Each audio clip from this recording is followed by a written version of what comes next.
லாஸ்டா எங்க வெக்கேஷன் போனீங்க உங்க ஃப்ரெண்ட்ஸுங்களோட? தடா போயிருந்தோம். ஆ? தடா தடா போயிருந்தீங்க. அது அன்னைக்கு சந்தோஷமா இருந்தீங்களா? சந்தோஷமா இருந்தேன். என்ஜாய் ஆபீஸ் ஒர்க் பார்த்தீங்களா? எந்த டென்ஷன், சேனல், மீடியா வீட்ல மார்க்கெட்டுக்கு எங்கேயாவது அனுப்பிச்சாங்களா? எங்கேயும் இல்ல. ஆ? எதுவும் இல்ல. இது கடன்காரன் யாருன்னா ஃபோன் பண்ணாங்களா? இல்ல ஃபோன்லாம் யாரும் எதுவும் கிடைக்கல. வரல. ஓகே. ரைட்டு. வேற எதனா இஎம்ஐ பாஸ் பண்ணணுமே, ஆ, இல்ல வந்து திடீர்னு ஏதாவது பிரச்சனைகள் உங்க மண்டைக்குள்ள ஓடிச்சா? இல்ல சார், எதுவும் வரல. மத்த நாள்லாம் இதுதானே? ஆமா. தோல்வி நிரந்தரம். வெற்றி ஒரு வாட்டி தான். ஸோ வாழ்க்கையில் சந்தோஷன்றது 10% தான் சார். 90% இதுதான் நடந்துட்டு இருக்கு. ம். அந்த 90% அந்த 10% சந்தோஷத்துக்காக ஓடிட்டு இருக்குன்றத புரிஞ்சுங்க.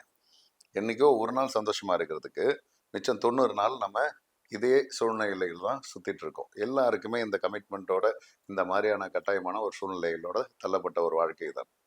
நம்ம புரிஞ்சுக்கிட்டோம்னா போதும். ஓகே. நம்ம ஓகே. சக்ஸஸ் ஆகணும் ஓடுறீங்கல்ல, ம். ஃபெயில் ஆகிட்டே தான் இருப்பீங்க. சக்ஸஸ் ஒரு வாட்டி ஆவீங்க. ம். ஓகே. அதுக்கப்புறமா என்ன பண்ணுவீங்க? மறுபடியும் எவனோ ஒருத்தன் வருவான். ம். யாரோ ஒரு சூழ்நிலை. மறுபடியும் மேற்கொண்டு போறதுக்காக போராட்டம் இருக்கு. தவறான முடிவுகள் இருக்கலாம். மறுபடியும் சரியில்ல. மறுபடியும் வேற ஒரு தொடர்பு வரும். அந்த தொடர்பு நம்மளுக்கு கேடுகெட்ட ஒரு தொடர்பா இருக்கும். அவனால நம்மளுக்கு சீர்குலைஞ்சு போலாம். ஓகே. மறுபடியும் ஸ்க்ராட்ச்ல இருந்து ஆரம்பிக்கலாம். லைஃப் எப்படி வேணாலும். ஓகே. ஆனா நீங்க சொன்ன மாரி அந்த 10% சந்தோஷத்துக்காக நம்ம 90% கஷ்டப்படுறோம். ஆனா இது சரிதானே? இதுதான் சார் வாழ்க்கை. இதுதான். ஓகே. இது இது it's a kind of business. A 10% profit. அந்த 10% ப்ராஃபிட்டுக்காக 90% நம்மளோட உழைப்பு.